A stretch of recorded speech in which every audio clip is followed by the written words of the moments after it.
Je m'appelle Jean-Claude Eudin, je suis le directeur de l'Institut de l'Internet et du Multimédia à Paris-La Défense, donc une école de plus de 1000 étudiants aujourd'hui. Et je suis très content d'animer modestement cette table ronde prestigieuse sur les sujets qui nous concernent. Donc un peu cette révolution du marketing dont on parle tant ces derniers temps. J'en suis d'autant plus heureux un petit scoop concernant notre école, on ouvre à la rentrée prochaine, pour vous montrer que c'est d'actualité, une nouvelle formation de niveau master qui va s'intituler Digital Marketing and Data Analytics. Donc on est vraiment là, je pense, au cœur du sujet. Il y en a qui parlent du marketing de papa maintenant, comme s'il avait disparu. Et puis cette nouvelle vague des objets connectés et des big data qui envahissent notre quotidien. Et bien sûr, la transition nécessaire aujourd'hui du marketing et du e-marketing vers ces données pour obtenir des stratégies qui s'adaptent en temps réel aux besoins des consommateurs et voire même qui prédisent leurs besoins et leurs comportements. Donc, pour évoquer tous ces sujets avec moi autour de la table, j'ai Aurélia Noël, directrice digitale de Premier In, qui va se présenter en quelques mots. Bonjour, donc pour les gens qui ne connaissent pas Premier In, je viens de Londres. Premier In, c'est 700 hôtels au UK, 56 000 chambres. Et une vaste majorité de notre chiffre d'affaires est faite sur Internet. Et je suis en fait directrice des nouveaux canaux digitaux. Donc je vais m'occuper de toutes les séances programmatiques, que ce soit programmatique au niveau social ou au niveau display. Et également tout ce qui va être Meta Search Engines, et donc TripAdvisor, Google, Trivago. Et tout nouvellement, tout ce qui est marketing social et digital. Karine Bruer, directrice marketing France d'Allo Resto. Bonjour. Donc effectivement, je suis pour ma part chez Allo Resto depuis 2009. Entre 2009 et 2015, mon rôle a excessivement changé. Aujourd'hui, on fait du marketing global avec du online, du offline. Évidemment, énormément de digital, parce que c'est notre ADN. On est un pure player, on peut pas imaginer ne pas travailler ce canal. Et effectivement, une très grosse composante sociale depuis 3 ans maintenant. Jean-Henri Maurice, directeur marketing de Bazar Chic. Bonjour, moi j'interviens sur le offline et le online, sur la relation client, sur la big data, sur l'acquisition, sur beaucoup de sujets web, mais aussi beaucoup mobile, puisque Bazar Chic est un site de vente privée, mais également un acteur fort sur le mobile. Et donc ce sont des sujets qui sont forts justement sur la data. Voilà. Étienne Bourdon, directeur BU La Redoute. Alors, directeur de la Redoute, non, mais directeur d'une business unit qui s'appelle Castaluna et qui est spécialisée dans la vente de vêtements grande taille. Donc, c'est une niche, donc c'est un site de spécialisé au sein d'un grand généraliste qui est La Redoute. Avant, j'étais 7 ans en Suisse sur direction de pays. Et avant, je dirigeais redoute.fr, où j'ai eu à faire à la fois la partie très marketing online, mais aussi toute la partie refonte de plateforme, d'où la dualité technique et commercial que j'ai eu depuis mon bagage technique, parce que je suis informaticien au départ. And last but not least, VP Marketing Jérôme Sutter, VP Marketing Weekend Desk. Tout à fait. Donc Weekend Desk, c'est le leader européen de vente en ligne de week-end et courts séjours. On fait partir plus de 600 000 personnes chaque année en week-end, majoritairement à moins de 2 heures de chez eux. C'est une entreprise historiquement qui avait commencé avec les coffrets cadeaux, pour ceux qui ont quelques cheveux blancs dans la salle, et qui depuis 2006 est vraiment pure player sur la vente des choses en ligne, donc un acteur du travel.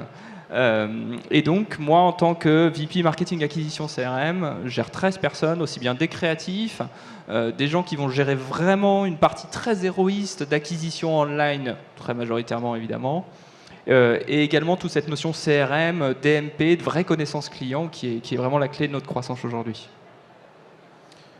Donc, je vous rappelle que pour poser des questions, aujourd'hui, bien sûr, d'habitude, dans les conférences, on vous dit éteignez vos téléphones, s'il vous plaît, mettez-les en mode avion. Ne bougez plus d'un poil, hein, il faut respecter tout ça. Donc ici, au contraire, vous pouvez utiliser vos téléphones et envoyer vos questions sur Twitter avec le hashtag EMP 2015 ou par SMS au 06 06 88 44 00 ou même, alors ça va être un petit peu plus difficile là de votre siège, mais on nous observe déjà depuis la toile, hein, c'est clair. Sur l'accès web livee.com/marketing. Donc, on a parlé cette révolution du marketing qui est en marche. Hein, et donc, quels avantages aujourd'hui dans les entreprises on pourrait avoir à faire communiquer c'est à la fois les gens du marketing et les gens de l'aspect technique. Hein, ça, c'est un point qui revient assez souvent dans les questions. Quel intérêt il y a à avoir dans ces deux langages, à la fois technique et marketing? Étienne Bourdon. Merci pour cette question. Ce qui était déjà le cas quand on travaillait sur la mise en place de nouveaux sites web, c'est que c'était toujours très important à la fois de comprendre le côté business et ce qui était possible par la plateforme, ce qu'on pouvait faire avec les informaticiens. Et ça, je l'ai effectivement beaucoup travaillé et je le retrouve aujourd'hui, même si je suis directeur de BU, j'ai moins normalement à m'impliquer sur les aspects techniques, mais je le retrouve vraiment aujourd'hui sur tous les échanges autour du programmatique, du RTB, comprendre ce qui est effectivement envisageable, faisable et pas un rêve, travailler avec les équipes techniques pour voir comment aboutir finalement à une solution business. Ça, c'est souvent beaucoup plus facile dès qu'on parle à peu près le même langage, dès qu'on s'intéresse effectivement aux problématiques techniques venant du commercial et dès que du coup on arrive à creuser avec eux toutes les nouvelles solutions qui sont en train d'émerger. Donc je pense que se pencher vraiment sur ces aspects techniques, avoir cette double compétence, pas forcément, mais en tout cas s'intéresser aux deux aspects, ça permet d'engendrer un dialogue et de ce dialogue naît beaucoup plus de richesse que simplement par un échange de je te formalise une demande et tu me formalises une réponse technique. Alors, vous avez, Karine a insisté là, tout à l'heure que vous aviez changé aussi à plusieurs reprises dans votre carrière un petit peu de facettes et de compétences. Quel type de profil aujourd'hui vous recherchez dans votre entreprise? C'est un peu un des gros challenges pour moi du monde du marketing aujourd'hui. C'est qu'on a des tonnes de formations. Alors c'est d'autant plus intéressant que vous-même êtes directeur d'une école. Mais on recrute nous beaucoup de jeunes profils qui arrivent d'écoles spécialisés dans le marketing, soit des écoles, soit des facs. Et c'est vrai qu'on a du mal à avoir des étudiants qui sont vraiment pertinents et opérationnels, surtout de suite. C'est-à-dire que sur toutes les techniques du marketing, les bases du marketing, oui, dès qu'on commence à rentrer dans le digital, c'est extrêmement compliqué. Et en fait, les simples terminologies leur sont mais complètement inconnus. Donc en fait, il y a énormément de travail à faire pour les mettre au niveau qu'un pure player peut attendre. Jérôme Sutter, finalement, on peut se poser la question, effectivement, tout ça, ces nouveaux profils, ça ressemble un petit peu à des moutons à 5 pattes, hein, qui ont à la fois une formation technique, une formation e-marketing aboutie, on leur demande aussi très souvent, moi je le vois au sein des entreprises qui font confiance à nos diplômés, d'être créatifs, hein, d'avoir aussi des... donc c'est un véritable mouton à 5 pattes. Oui, c'est très vrai. Aujourd'hui, on se rend compte à quel point, finalement, et peut-être même encore plus, effectivement, pour des pure players qui sont généralement d'un niveau d'exigence de connaissances plus avancé que d'autres acteurs, à quel point, finalement, il faut être à la fois technique, voire ingénieur, développeur, créatif, et au sens réel, c'est-à-dire depuis la communication, la lecture d'éléments graphiques, la compréhension de ce que c'est un message graphique, et également très finalement orienté chiffres, résultats, ROI, voire financier. Et donc de retrouver toutes ces compétences autour d'un même profil, c'est quand même assez compliqué. Et je suis assez d'accord sur le point de la formation. Et on se rend compte à quel point c'est dur de recruter ces profils-là aujourd'hui. Moi, je recrute, on est en croissance, je suis en train de recruter en ce moment 3 profils. C'est compliqué. C'est compliqué, et pour tout vous dire, je passe même plus par des cabinets. Parce que finalement, même les cabinets aujourd'hui ont du mal parfois à vraiment comprendre ce dont j'ai besoin. Donc je préfère y aller en direct, à poster sur LinkedIn, etc. et y aller moi-même. Et c'est là où on se rend compte aussi l'écart qu'il peut y avoir entre différentes entreprises. Et je me rends compte qu'aujourd'hui, je préfère prendre des jeunes profils pour les former plutôt que les reformater. Parce que les mauvaises pratiques, les mauvaises habitudes qu'ils vont même avoir dans leurs expériences antérieures est extrêmement finalement difficile à détruire. Donc finalement, on a un vrai enjeu sur la notion de profil. Et finalement, et c'est mon opinion parce que finalement le mouton à 5 pattes par définition n'existe pas, il vaut mieux avoir des gens avec la tête bien faite, une certaine ouverture et qui surtout ont une bonne compréhension du web. Je suis encore atterré, moi je donne des cours dans différentes écoles, à Schema, donc 13 écoles de commerce, à l'ISCOM, qui est une école de communication, voir à quel point les étudiants, qui sont pourtant censés être les digital natives, connaissent mais ne maîtrisent pas. Et vous avez vraiment un manque encore de plonger, en fait, de deep diving dans ce qu'est la compréhension finalement que tout est lié et tout ça a le même langage. Donc il y a la chose qui est la connaissance superficielle et l'autre qui est l'appropriation. Donc c'est un vrai enjeu vraiment, et on a un rôle nous en tant que pure player, je pense, de vraiment finalement compléter la formation de toutes ces excellentes écoles pour leur donner cette couche pratique, cette couche réelle qui est indispensable. Bon, alors après, on se fait piquer les talents, mais on le sait, quoi. On dit toujours il vaut mieux former quelqu'un, même s'il va s'en aller, plutôt que de ne pas le former, qui reste chez nous. Hein. Donc, il y a cet enjeu-là. Et aujourd'hui, on voit, autant avant, il y avait beaucoup de mouvements des agences vers les annonceurs, qui était le mouvement historique. Autant aujourd'hui, on se retrouve de plus en plus à avoir des gens qui vont depuis l'annonceur vers les agences et les autres annonceurs. Voilà. Donc c'est un peu nouveau à ce niveau-là.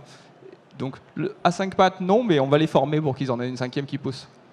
Aurélia, si vous voulez rebondir un petit peu sur ce en point de vue. Donc, moi, j'amène un petit peu une vision anglo-saxonne, et on est bien sûr dans ce que tu dis, Jérôme, c'est-à-dire on préfère prendre des diplômés qui viennent de grandes écoles. Donc on va prendre de l'Oxford, on va prendre du Cambridge, on va les prendre avec un diplôme plutôt en computer science ou un diplôme en statistique ou en analytique, pour pouvoir ensuite les former au marketing. Parce que, comme tu dis, aujourd'hui, quelqu'un qui arrive sur le marché de l'emploi, même s'ils sont, donc nous on les appelle les millennials, mais même s'ils sont de cette génération qui est née avec Internet, ils maîtrisent peut-être, on va dire, entre 10 et 15% de l'outil. Et c'est à nous, vraiment, en tant qu'entreprise, d'arriver et de prendre des risques, de vraiment prendre des risques sur des bons profils. Quelquefois, c'est pratiquement un coup de cœur. On dit, bon, ben, cette personne-là, je crois en elle, et elle a les bons diplômes, on va lui donner ce qui reste. Donc je pense que, et je te rejoins aussi sur les agences, donc Première In, en tout cas dans mon département, a décidé de ne plus utiliser d'agence média, et la raison pour laquelle nous n'utilisons plus d'agence média, c'est qu'on pense qu'en interne, nos experts ont un petit peu on performe beaucoup plus que les agences qui, elles, restent sur la surface plutôt que dans le détail. Julien Henry, un mot sur ces sujets. Totalement d'accord sur ce sujet-là. Moi, ça fait 2 ans que je suis chez Bazar Chic. Et en fait, je viens d'agence. Et j'ai viré toutes les agences. Donc, pour une bonne raison, c'est que les agences souvent étaient connectées à des KPI médias. Et que quand on est en direct, les régies, les supports sont connectés à des KPI business. Et puis, en fait, dans la vente privée, vu qu'on lance 10 nouvelles ventes par jour, on est comme un média show. Quand on a une agence et qui ne va pas forcément voir qu'est-ce qui est nouveau, on peut passer à côté d'opportunités commerciales. Donc, moi, j'ai beaucoup des intermédiaires. J'ai créé une Digital Factory, donc une agence intégrée au sein du groupe qui travaille pour les marques. On a 3 marques au sein du groupe Bazar Chic. Et ça a permis de gagner en ROI, de gagner dans l'équation également économique, parce qu'on a fait des sacrées économies, de gagner en maturité, de mieux comprendre aussi certains leviers, notamment le programmatique. Et je suis d'accord avec vous tous sur le côté, moi aussi je recrute, je suis assez exigeant je pense, mais ultra compliqué de trouver quelqu'un qui qui arrivent à comprendre. En effet, il n'y a qu'une petite couche de vernis. Je parle souvent avec des gens issus de formation, responsables de formation. Et c'est vrai que je pense que c'est notre rôle d'apporter cette couche complémentaire. Parce que finalement, chez Bazar Chic, on va aussi chercher des profils qui sont assez juniors et où en fait on va acheter un potentiel.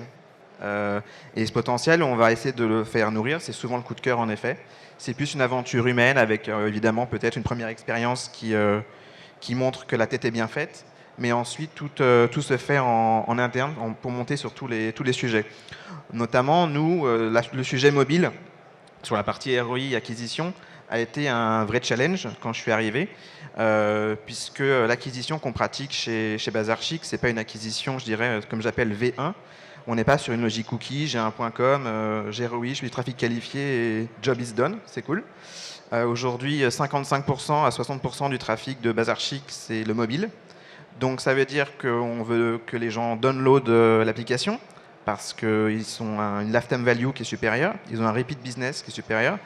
Et pour pouvoir faire de l'attribution et pouvoir faire de la data justement, on a besoin de se doter d'outils pour déjà gagner en lecture et surtout pouvoir faire de l'attribution et calculer ce qui se passe derrière parce que les stores, quand les gens downloadent l'application venant d'un support payant ou naturel, on perd ce qu'on appelle le référeur.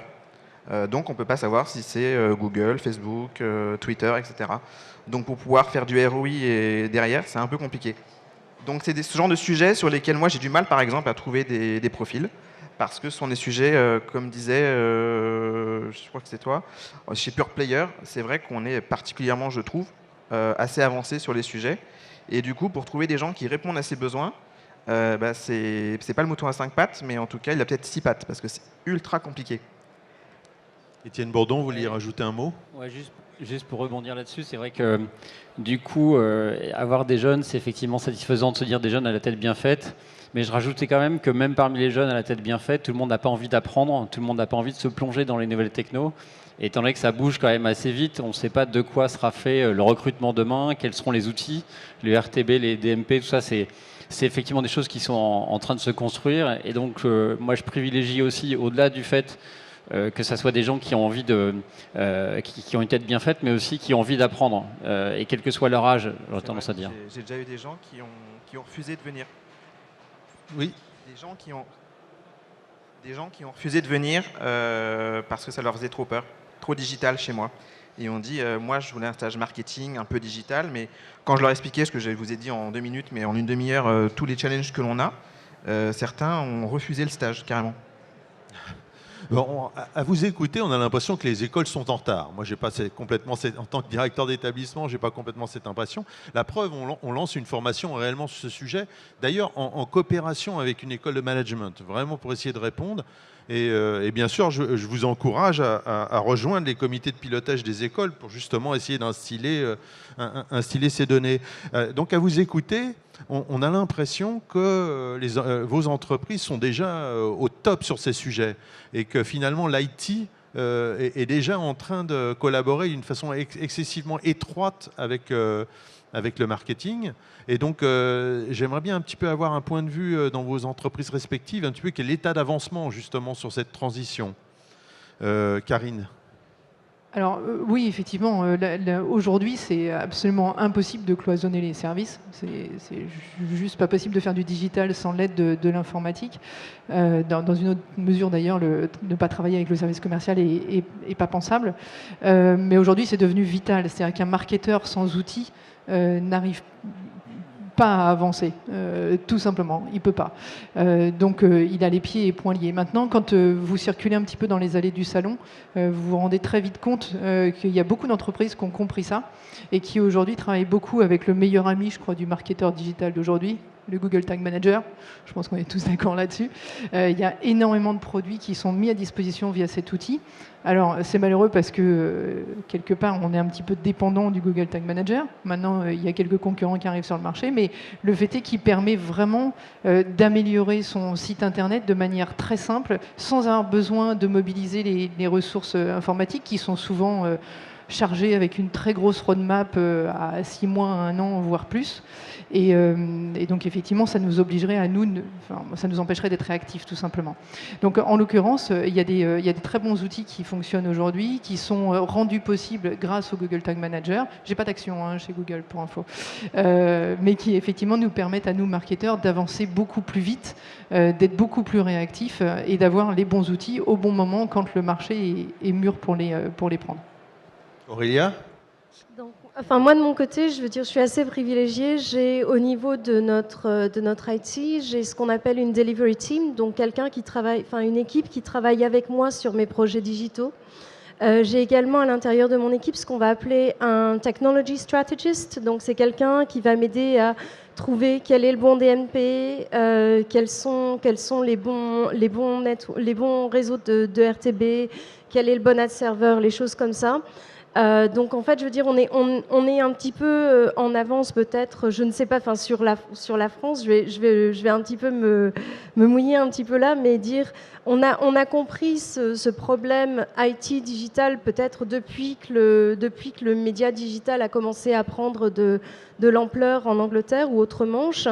Et donc, on a créé les équipes qui sont là en tant que je dirais, pratiquement agence technologique pour le département digital. Donc aujourd'hui, je suis assez privilégiée. Étienne Bourdon ? Oui, alors moi je suis sur une niche au sein d'un grand spécialiste, donc avec les avantages et les inconvénients. L'avantage, c'est qu'effectivement, on opère sous forme un peu de cellules R&D au sein de la Redoute, ce qui nous permet d'avoir un certain nombre de correspondants des différents pôles qui nous permettent d'aller assez vite sur des développements. Mais c'est vrai qu'on est aussi dépendant de la Redoute au sens large et du coup de la roadmap, du problème de roadmap qui n'est pas notre roadmap mais qu'on partage avec quelqu'un de beaucoup plus gros que nous. Et je pense que vous devez être plusieurs ici peut-être à vivre aussi ce côté, être un petit acteur au sein d'un gros groupe et avoir une roadmap qui est à partager. Et du coup, au-delà même de Google, c'est vrai que dans les allées ici et d'un point de vue technique, il y a beaucoup de possibilités aujourd'hui pour contourner l'IT. Et donc, c'est toujours un jeu entre je contourne pour essayer de mettre vite en place quelque chose et être capable de démontrer, de tester, de voir si cette techno a un intérêt ou pas, et puis de déployer de façon un peu propre derrière si jamais il y a vraiment quelque chose qui peut avoir son effet sur l'ensemble de l'entreprise. Mais cette problématique de je vais vite avec des technos de contournement. Je pense que tout le monde doit l'avoir dès l'instant qu'il est, lié à une grosse roadmap. Je voudrais rajouter quelque chose, c'est que je me rappelle au départ, dans le monde du marketeur, ce qu'on faisait, c'était des expressions de besoin à l'IT. Et alors après, rentraient des grandes vagues de négociations de roadmap sur des priorisations qu'au prochain sprint va passer tel ou tel ticket Jira. Et c'était un débat sans fond basé sur des gens qui ne parlaient pas forcément le même langage d'ailleurs. C'était pas des sprints d'ailleurs, c'était pas encore Scrum à l'époque. Ah oui, c'est vrai. En plus. Aujourd'hui, finalement, je me rends compte que ce que je demande à mes équipes, c'est d'être capable de rédiger des spécifications. Non plus des expressions de besoin, mais d'aller jusqu'au spec. Et d'ailleurs de faciliter du coup la vie de l'IT. Et c'est là où on se rend compte à quel point les deux deviennent imbriqués. Mais que ce qui est intéressant, et je trouve que c'est ce qui est challengeant, c'est que on demande maintenant désormais aux équipes marketing, enfin ça doit être comme ça à mes yeux, d'avoir une vraie connaissance techno et d'être capable de faciliter ça là. Parce que juste faire, moi ce que j'ai besoin c'est juste que quand j'appuie là ça marche. Non, ça marche plus, ça c'est fini. Ça. Et ce qu'on demande c'est juste, est-ce que tu as bien formulé ton expression de besoin, puis est-ce que tu as bien rédigé tes specs. Et c'est un vrai changement, je dirais, de mentalité sur la relation entre le département marketing et le département IT, développement, tout ce qu'on veut. Quoi. Je suis d'accord. C'est d'ailleurs aussi un changement. Moi, chez Bazar Chic, quand je suis arrivé, donc il y a 2 ans, c'était assez cloisonné, en fait. L'IT était dans son coin, le marketing était dans son coin. Donc ça pourrait paraître bizarre, mais pour un pure player, ça fait 2 ans que je fais la transformation digitale. Et ce que vous dites, c'est totalement ça. C'est-à-dire qu'aujourd'hui, moi, mes équipes sont data-driven. Voilà. Quand on fait un cahier des charges ou une expression de besoin, on pense jusqu'au message d'erreur, jusqu'au fonctionnel. C'est nous qui recetons tout. Quand on fait une nouvelle maquette et qu'on se fait un peu plaisir, notre wishlist marketing, la fameuse, on fait directement une réunion avec l'IT pour voir la faisabilité, si on a été un peu trop loin, ou parfois d'ailleurs ils nous en rajoutent. On regarde le temps que ça va prendre. Est-ce que ce qu'on veut faire, on le sait de mieux en mieux, mais au début, ça prend 15 jours ou 3 mois. Et finalement, il n'y a pas de roadmap réel, je dirais figé. Chez Bazarchic, on est totalement agile. C'est-à-dire qu'on a beaucoup travaillé à amener l'IT à être connecté au business. Je pense que c'était un truc qui était ultra...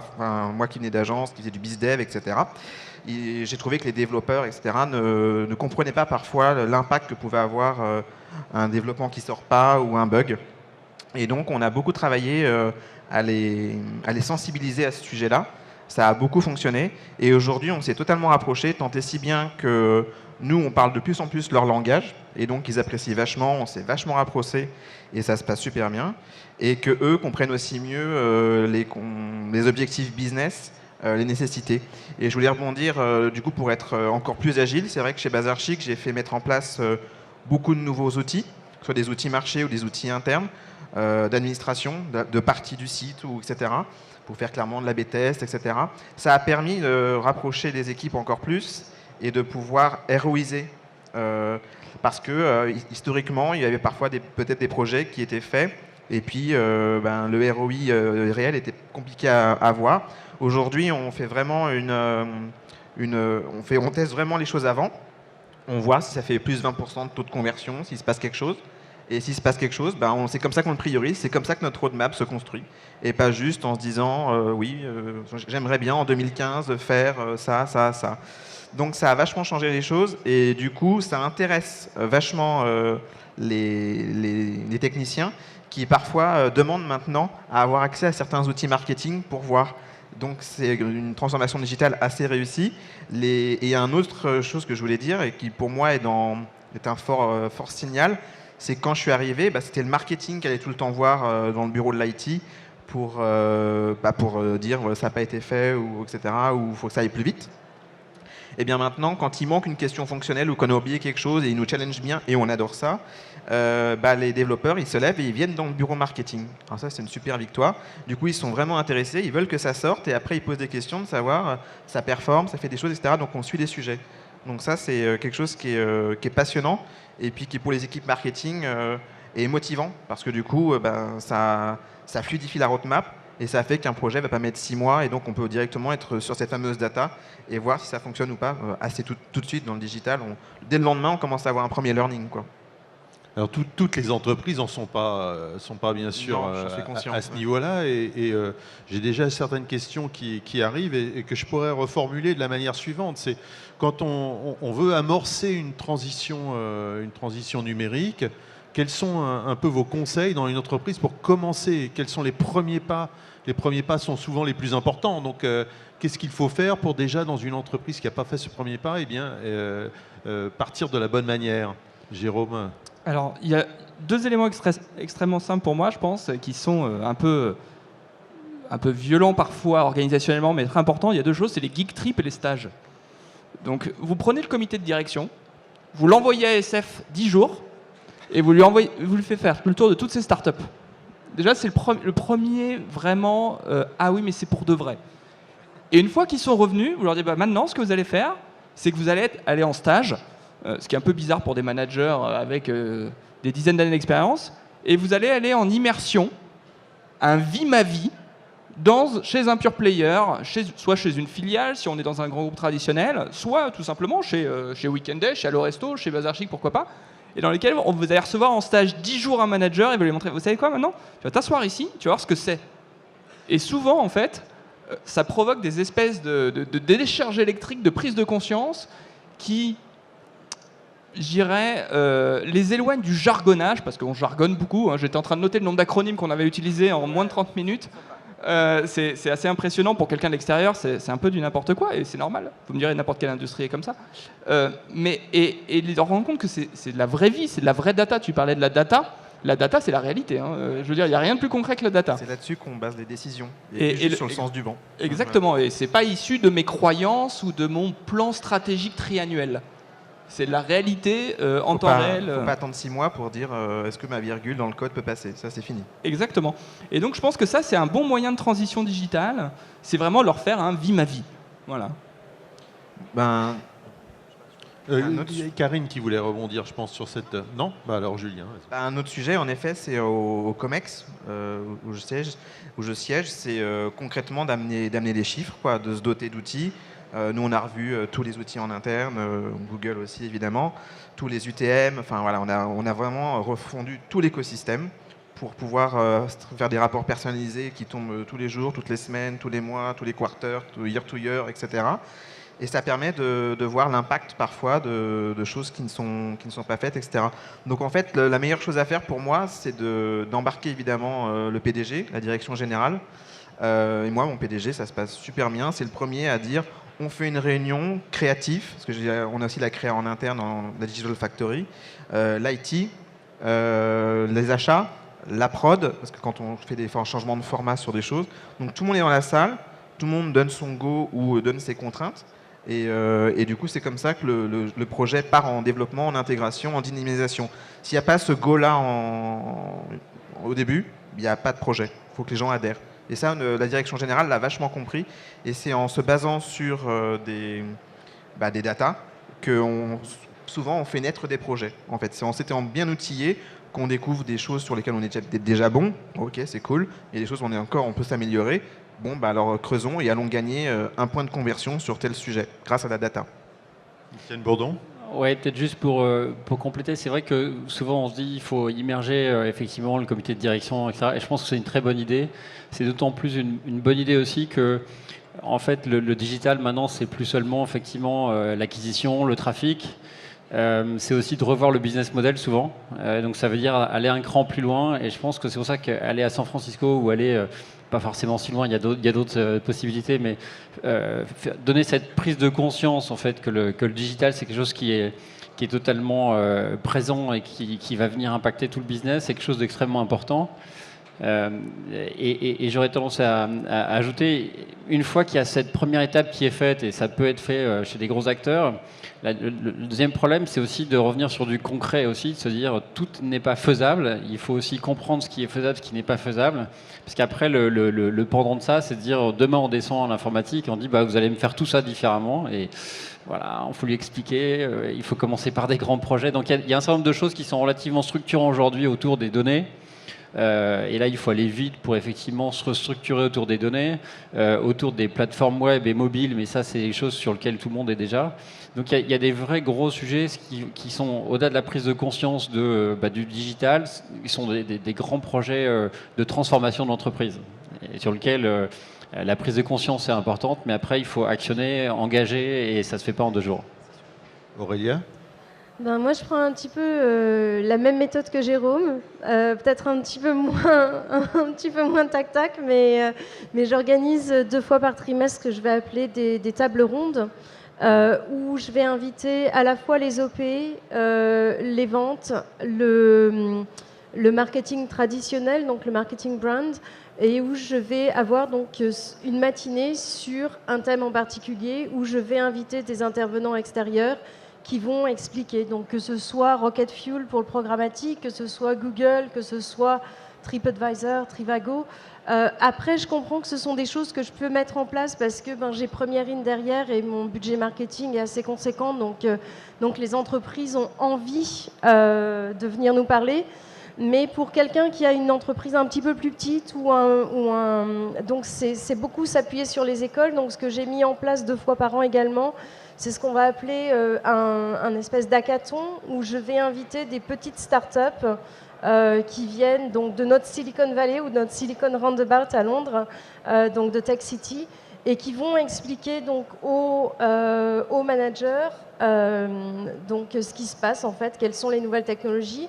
Et la dernière chose que j'ai mis en place, c'est ce que je vais appeler, désolé de l'anglicisme encore une fois, mais du reverse mentoring, où en fait, plutôt que d'avoir un exec, donc un senior manager qui va apprendre quelque chose à un junior, c'est le junior qui va apprendre quelque chose au manager. Et ça, ce sont des choses qui peuvent être mises en place, quelle que soit la taille de l'entreprise. D'accord, on a bien compris. Donc, il faut que vous envoyiez votre manager à San Francisco le plus rapidement possible. Donc ça paraît... Oui, Karine. Juste, en fait, aujourd'hui, j'ai quand même du mal à imaginer qu'un manager digne de ce nom ait du mal à intégrer qu'il faut basculer dans le monde du digital, et qu'il ne sache pas comment y aller, ça je peux l'entendre, mais qu'il n'en ait pas conscience, ça paraît quand même surprenant. Oui, ça paraît complètement surprenant, mais je vous assure que nous vivons quand même encore dans une espèce de bulle parisienne dans notre infosphère là, hyper connectée, et que assez rapidement, dès qu'on va un petit peu plus loin, il y a quand même encore pas mal de freins. Donc ce premier pas, on a bien compris, c'est convaincre son management de l'importance de cette transition.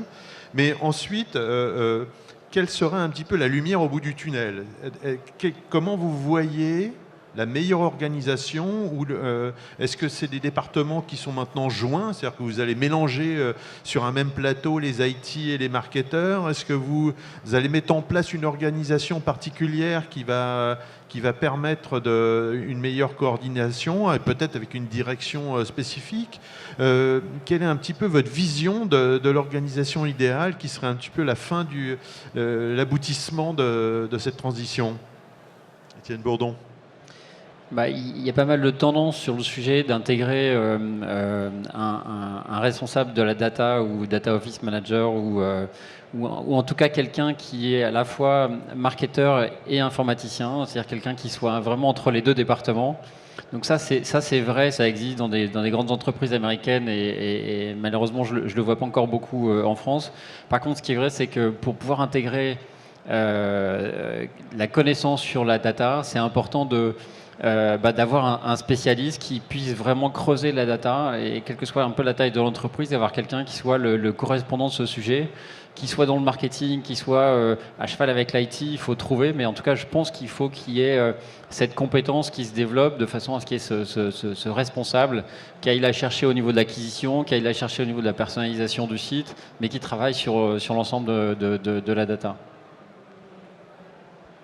Alors, moi, je suis très jalouse d'Aurélia, parce que je trouve vraiment son approche, l'approche de Premier In excessivement intéressante, et j'adorerais en savoir plus, parce que j'ai pas la sensation d'avoir trouvé encore l'organisation optimum pour réussir à convaincre suffisamment bien et suffisamment efficacement l'IT. Et là, pour le coup, moi, je dépends d'un groupe, j'imagine que toi aussi, lequel groupe a mis des barrières tout à fait...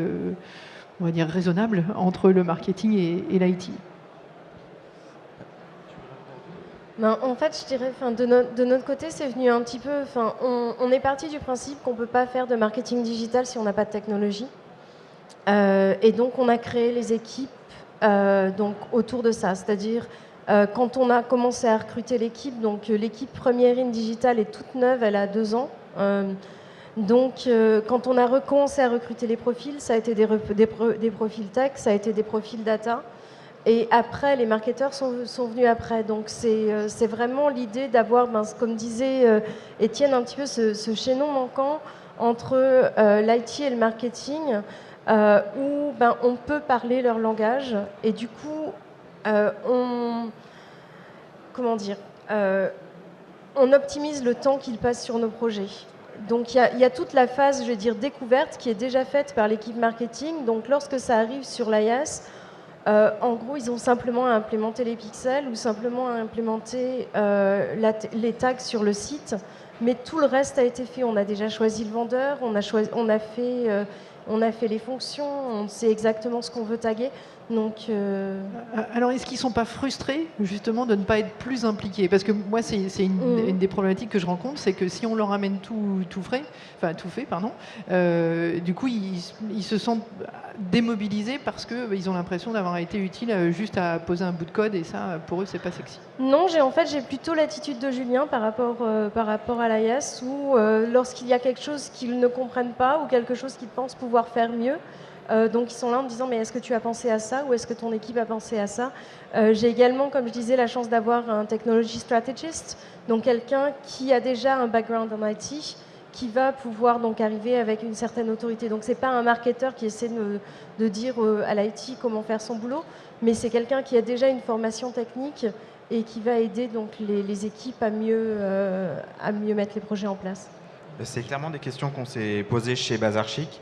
Nous, c'est le contraire en fait. Ils sont demandeurs de ne pas mettre le bout de code. Donc c'est pour ça qu'on utilise des tag management, etc. pour justement faire des choses beaucoup plus intéressantes. Pour répondre à la question par rapport à l'orga, moi j'observe deux choses sur le marché. Chez des pure players comme nous, c'est compliqué de rattacher la DSI à moi, à un directeur marketing, parce que la DSI fait aussi de la supply chain, de la monétique, et des achats, etc. sur plein de, et surtout des sujets. Par contre, j'observe que chez des click and mortar, où l'activité e-commerce est un peu en train de devenir le premier magasin et un peu à part, etc., il y a des organisations qui commencent à comprendre et à rattacher au DIRCOM, au DIR e-commerce, la DSI. Et chez nous, en fait, comment on a trouvé un peu, puisqu'on ne pouvait pas le faire, comment on a trouvé un pendant, c'est qu'il y a vraiment une partie qui est sur l'exploitation. Donc ça, on les laisse évoluer sur toute l'exploitation de tous les systèmes. Et ensuite, on a une partie innovation, projet, qui sont drivés, eux, par le marketing. Où en fait, le marketing est très présent et où c'est nous qui donnons un peu le là. Et sur l'exploitation et tout le reste, on les laisse faire. Donc en fait, j'ai une partie où je ne suis pas en hiérarchique, je suis certes qu'en fonctionnel, mais un fonctionnel très poussé et avec des référents au sein de la DSI qui travaillent vraiment pour nos projets. Jérôme ? Il y a un petit point qui est important chez nous et chez Weekenders, j'essaie d'insuffler, qui a vraiment permis d'accélérer les choses, c'est de rompre totalement la logique de budget. C'est-à-dire, quand on est pure player, finalement, on est plus axé sur le ROI des actions, plus que sur des notions de budget. On connaît très bien, pour avoir été dans le monde du consulting, etc., la logique des queues de budget. Hein, certains s'en reconnaîtront. Il faut que je spende en fait les 200 000 qui me restent. On est au 15 novembre parce que sinon ils me les donneront pas le mois prochain. Enfin, le semestre prochain. Bref.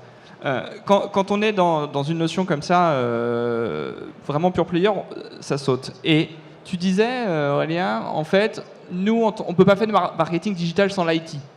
C'est très vrai. En fait, je pense qu'il faut aussi inverser les choses et leur dire, vous savez quoi ? Vous n'allez pas pouvoir recruter de nouveaux devs si tu ne me génères pas plus de ventes. Et donc c'est à ce moment-là en fait où on les implique vraiment dans cette logique-là. Tu veux faire croître ton équipe, t'as pas assez de monde. T'aimerais avoir plus de, t'aimerais pouvoir traiter plus de story point à chaque sprint. Aucun problème, tu veux recruter du mec. Aide-moi à faire passer ça qui vont me générer plus de monde. C'est les clients qui vont payer les salaires. C'est pour ça que moi j'ai mis en place une cellule expérience client. Et justement, cette personne de mon équipe est beaucoup en relation avec l'IT. Pour justement leur dire, typiquement, on en perd 5%, etc.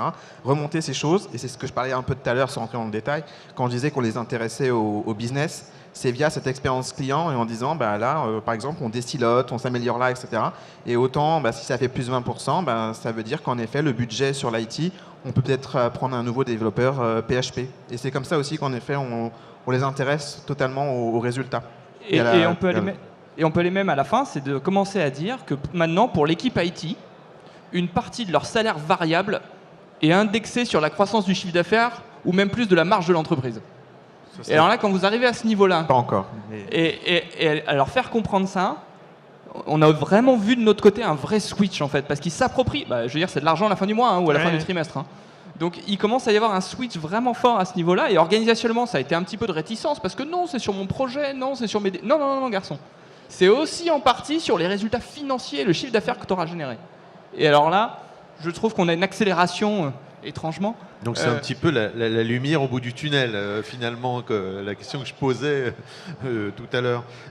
Mais est-ce que vous utilisez aussi des outils spécifiques ou des outils particuliers qui vont aider pour mettre en place ces nouvelles organisations ou est-ce que vous basez finalement sur des outils traditionnels Karine ?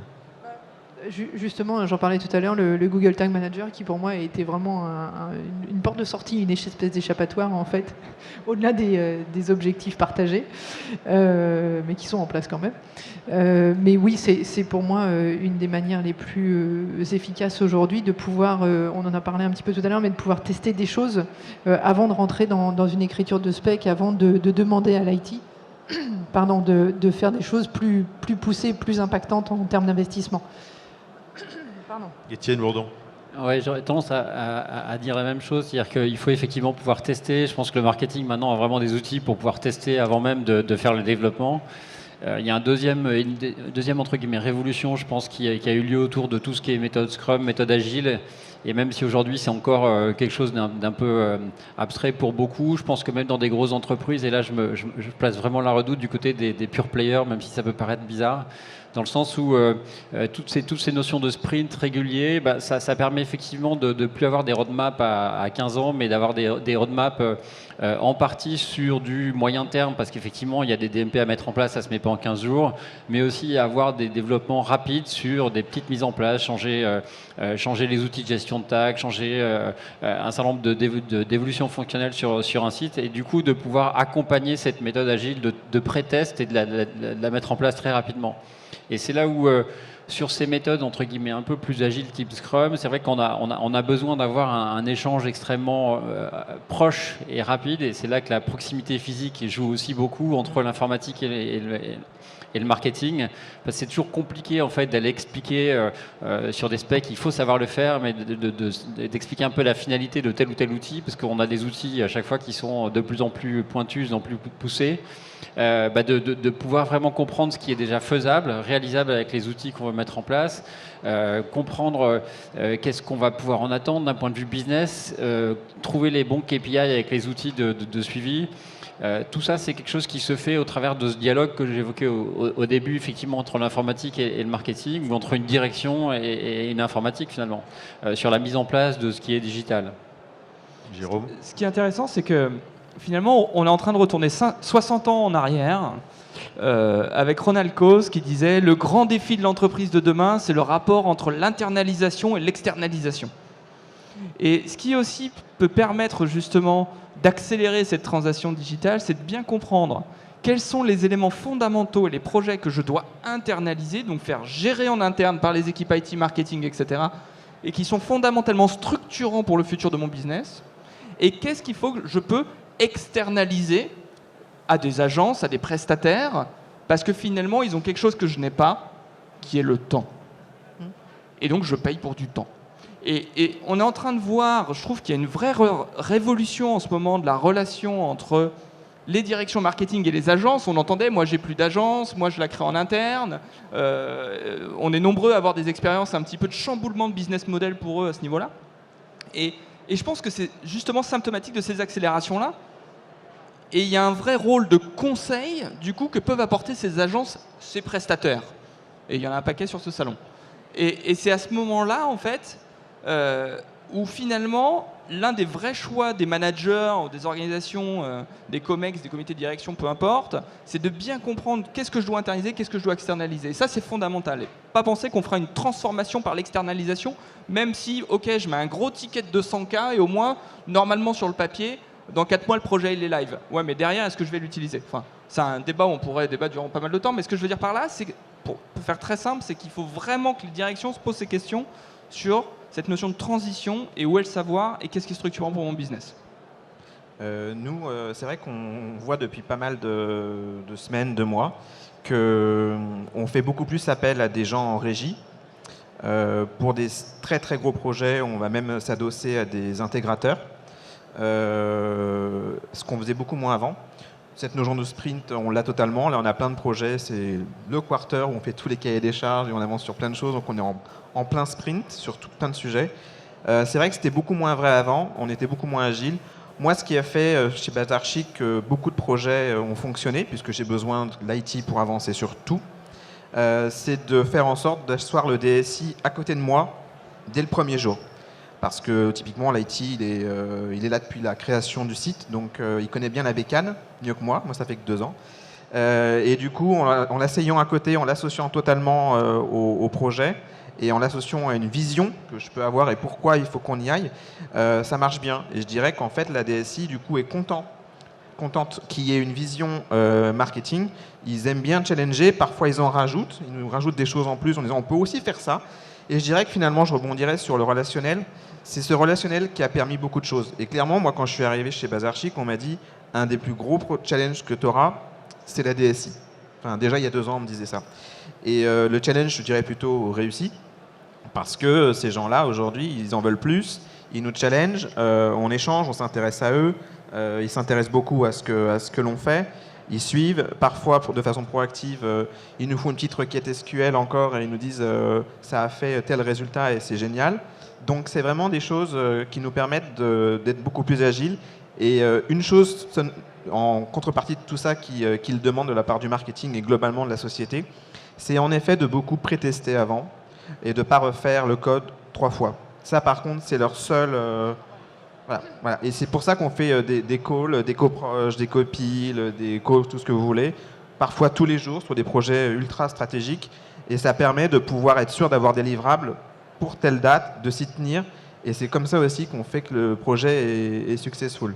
Parce que si on est marketing tout seul dans son coin, ben, il ne va pas se passer grand-chose. Moi, je ne sais pas si j'ai envie d'avoir le DSI à côté de moi pendant de longues heures, mais je vous rappelle au passage que vous pouvez poser vos questions avec le hashtag EMP 2015 ou bien au numéro de téléphone qui doit être affiché sur les panneaux sur le côté, ou encore une fois sur le site livy.com/marketing. J'ai d'ailleurs une question qui rejoint un petit peu cette préoccupation. J'ai quelqu'un qui me demande comment amorcer la transformation digitale dans une grosse entreprise alimentaire et qui n'a pas de service IT et qui finalement sous-traite toute sa stratégie digitale. Donc quel conseil vous pouvez lui donner ? Ah, c'est la question. La vraie question, c'est pourquoi faire. C'est-à-dire, c'est concrètement quel est l'intérêt business derrière. Enfin, si c'est pour effectivement lancer une activité de e-commerce ou mettre en place un portail de relations avec ses fournisseurs ou à l'inverse avec ses grossistes, enfin, c'est pas compliqué. Le digital n'est pas une fin en soi. Il n'est qu'un outil qui sert à répondre à une problématique business financière, parce qu'on n'est pas tous philanthropiques. Ouais. Donc, à la fin, c'est ça. C'est quelle est la question ? Quel est l'intérêt business et qu'est-ce que je dois faire en place ? Et il y a autant de réponses que de contextes. Oui, chez Bazarchic, clairement, on a plutôt une logique d'internaliser, même si parfois on fait des petites exceptions. Je dirais que ça dépend en effet. C'est totalement vrai que le digital, c'est quelque chose de plus qui se rajoute, c'est de l'incrémental. Je sais pas trop. Moi, en tout cas, la logique, c'est qu'on internalise pour être très agile, justement, et très réactif. C'est la même logique qu'avec les agences quand je suis arrivé. Il n'y avait pas suffisamment de bande passante, c'était pas suffisamment réactif. Et donc avoir une DSI sous la main versus un Presta, ça permet, je pense, quand même de se poser les bonnes questions et de pouvoir faire des réunions faciles. Il y a une chose qui peut être impactante, c'est si en plus le Presta est à distance. Moi, j'ai fait pas mal dans d'autres vies de gestion de projet avec des gens en Inde, en Russie, etc. Perso, ça marche beaucoup moins bien que dans les faits d'avoir la proximité, surtout quand on voit les projets auxquels on touche. Nous, la DSI, c'est le bureau à côté et on est ensemble toute la journée, quoi. Donc je pense qu'en tout cas, quand on est dans des logiques où on a beaucoup de sprints, avoir quelqu'un en externe, c'est pour moi pas la meilleure organisation à choisir. Karine ? Oui, je rejoins Jérôme aussi sur quel est l'enjeu réellement derrière cette question. Maintenant, avant d'avoir une DSI, avant d'avoir un service IT qui va faire du développement en interne, où effectivement ils y arriveront probablement à un moment ou à un autre, déjà avoir une maîtrise d'œuvre, une maîtrise d'ouvrage, une MOA qui va pouvoir spécifier un petit peu, qui déjà va comprendre les enjeux du digital, me semble être une première bonne approche. Après, avoir la DSI, c'est encore mieux, mais c'est pas à la portée de tout le monde tout de suite. Il faut le maillon entre les deux. Étienne Bourdon ?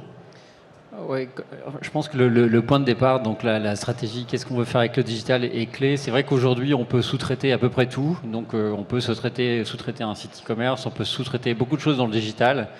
Après, la question, c'est qu'est-ce qui est stratégique et qu'est-ce qui est au cœur de cette activité dans l'agroalimentaire. En l'occurrence, en fonction de ça, de savoir ce qui doit être internalisé, c'est une question de budget, c'est une question aussi surtout de savoir sur le long terme, est-ce qu'on a besoin, est-ce que c'est stratégique de se développer.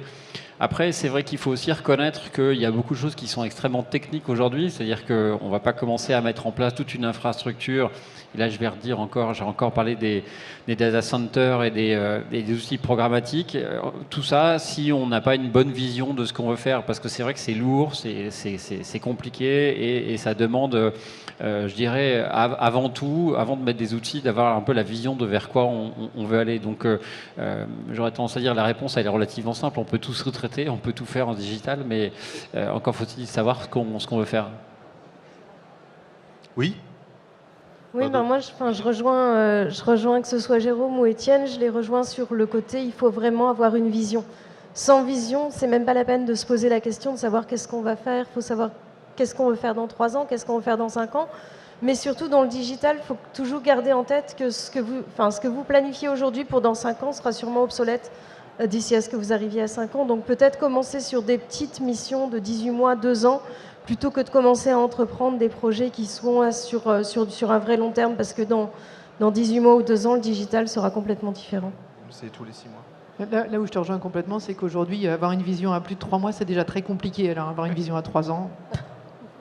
Donc, d'une certaine manière, ce qu'on pourrait lui conseiller, c'est déjà de faire un voyage à San Francisco pour reboucler un petit peu avec le point de départ de nos discussions.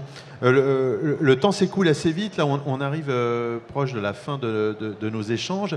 Et j'aimerais que chacun d'entre vous conclue un petit peu pour sa part, donne les derniers conseils ou ce qu'il a envie de faire passer réellement à l'auditoire ici présent sur ces sujets. Donc, qui veut commencer ? Bon, je vais peut-être commencer. Pour moi, le conseil, c'est la technologie, ce n'est pas compliqué. Donc, faut essayer de relativiser un peu, que ce soit Google, que ce soit Facebook, Twitter ou n'importe quel prestataire de programmatique va faire en sorte que son outil soit le plus simple à utiliser possible. Donc, je dirais la technologie, on en parle souvent, on parle de big data, on parle de DMP, on parle de RTB, mais tout ça, c'est en fait très très simple une fois qu'on est dedans. Karine ? Non ? Oui, non, moi ma conclusion, alors pour le coup, serait un petit peu différente, mais bouclée sur ce qu'on disait tout à l'heure, qui est, je pense qu'une des choses fondamentales pour que le digital et au global le marketing fonctionne dans une entreprise parfaitement avec la DSI, c'est que déjà il y a des objectifs qui soient partagés, des objectifs communs, une stratégie commune, ce qui semble une évidence, mais qui est malheureusement pas forcément une évidence en entreprise, et qu'à partir du moment où on accepte au marketing de lâcher un peu de budget pour avoir les outils qui vont bien et donc de donner une partie de son budget à la DSI pour qu'elle soit en phase avec nous, en général, ça fonctionne très très bien. Mais effectivement, se poser les bonnes questions du pourquoi on fait quelque chose, quelle est la problématique qui nous amène à avoir cette réflexion, et puis de quoi on a besoin pour y arriver, et que ce soit nos budgets ou que ce soit ceux de la DSI, c'est pas très grave parce qu'au fond du fond, l'objectif il est le même pour tout le monde. Julien Henri Maurice ? Moi, le conseil, ce serait un peu basé sur mon expérience. Ce serait de s'asseoir très souvent, malgré tout, avec le DSI chez moi, qui est très gentil. Ce serait en effet, se poser les bonnes questions en amont. Je suis d'accord avec toi, la technologie, c'est pas le souci. Le souci, ou en tout cas l'objectif, c'est le business. C'est de bien positionner la DSI comme une fonction support, ce qui ne veut pas dire qu'ils sont là juste pour nous supporter, mais c'est quand même ça quand même. Ils ont les outils, donc ça. Ce serait de travailler, moi c'est ce que j'ai fait depuis 2 ans, à l'indépendance du marketing, c'est-à-dire ce que je disais tout à l'heure, ne plus devoir passer par eux pour poser des tags, d'avoir beaucoup d'outils qui nous permettent de modifier le site comme on veut, etc., de faire des tests, et donc de pouvoir ne pas être dans une guéguerre de budget. Typiquement, nous, avec mon DSI, on demande parfois, on fait moitié-moitié, un tiers, 2 tiers, comment on fait, ça dépend. J'ai récupéré plein de ces budgets d'ailleurs, qui étaient pilotés par essence par la DSI, puisqu'il n'y avait pas de direction marketing avant que j'arrive. Donc j'ai récupéré plein de budgets. Et donc le conseil final, c'est de garder le contact, d'être dans la proximité, et en effet de se poser les bonnes questions. Et je pense qu'il faudrait qu'on revienne dans 1 an pour se dire si ma DSI a une partie variable intéressée au business. I wish, mais revenons dans 1 an pour la réponse. Mais je pense que c'est en effet, Jérôme a raison, le sens de l'histoire. Jérôme ? Je vais jouer un peu avec le titre de la conférence en disant le e-marketing est de plus en plus technologique. Je dirais non en fait. Je me rappelle, moi j'ai monté mon premier site de e-commerce en 2001 et je peux vous dire que c'était bien plus compliqué à l'époque. On faisait les requêtes SQL à la main. On allait des logs de trafic, non pas sur Google Analytics, mais en allant chercher l'analyse des logs, etc. Exactement. Et tout un ensemble de choses où c'était bien plus finalement technologique et complexe qu'aujourd'hui. Aujourd'hui, comme tu le dis, il y a tout un ensemble d'outils qui ont une vocation, c'est de rendre les choses plus simples. Donc finalement, il n'est pas de plus en plus technologique à mes yeux, il est simplement de plus en plus industrialisé et processé. Et derrière tous les acronymes, toutes les choses, etc., et je suis complètement d'accord avec toi, finalement derrière c'est un peu un nuage de fumée de wording, quoi. C'est-à-dire que finalement, si on comprend bien, derrière c'est assez simple, finalement. Et du coup, on est juste en train, le e-marketing, de se mettre à la hauteur d'autres directions au sein d'entreprise. Vous prenez la direction relation client, c'est plein de KPI, c'est plein de wording et c'est plein de process. La DSI, c'est la même chose. La finance, c'est exactement pareil. Bah, c'est juste que le e-marketing, avant, son seul KPI, c'était le GRP média. Bah, aujourd'hui, c'est en train de changer. Et à partir du moment où on comprend ça, bah, on devient juste plus exigeant vis-à-vis de nous-mêmes et on comprend qu'on est juste sur du process et de l'industrialisation. Et pas forcément plus de techno qui fait peur. Étienne Bourdon. Je rejoins tout ce qui a été dit. Je voudrais juste apporter un complément sur un sujet qui est très à la mode aujourd'hui, qui est tout ce qui est la gestion de la donnée. Tout ça pour dire qu'aujourd'hui, on a tous le sentiment qui commence à émerger qu'on va pouvoir personnaliser à la fois les bannières chez nos partenaires, mais aussi notre site, et d'avoir en fait une vision avec un CRM 360 digital, temps réel, de bout en bout. Aujourd'hui, c'est encore un peu un rêve. Par contre, ce qu'il faut, c'est revenir aux éléments un peu concrets qu'on évoquait tout à l'heure. Je pense par rapport à tous ces sujets qui sont un peu à la mode aujourd'hui, c'est-à-dire de savoir exactement ce qu'on veut faire et ensuite d'adapter les outils en conséquence, parce que les outils aujourd'hui pour faire le vrai marketing 360 n'existent pas vraiment. En fait, c'est une suite de boîtes qu'il faut mettre les unes derrière les autres et encore, on ne peut pas tout faire avec. Donc, je pense que le conseil, vraiment sur une sous-partie de notre discussion, c'est de se dire qu'il faut d'abord réfléchir à la stratégie digitale, d'abord réfléchir à ce qu'on veut faire concrètement pour aller chercher notre client et ensuite lui apporter le bon message, et ensuite travailler avec les outils, être très curieux et travailler sur les outils pour le mettre en place. Ben voilà, notre session est terminée. J'espère qu'on vous a aidé. Je remercie Aurélia Noël, directrice digitale Premier In, Karine Bruer, directrice marketing France d'Allo Resto, Julien-Henri Maurice, directeur marketing Bazar Chic, Étienne Bourdon, directeur business unit à La Redoute, et Jérôme Sutter, VP marketing Weekendesk. Merci à vous tous, bonne journée, et puis à très bientôt, j'espère.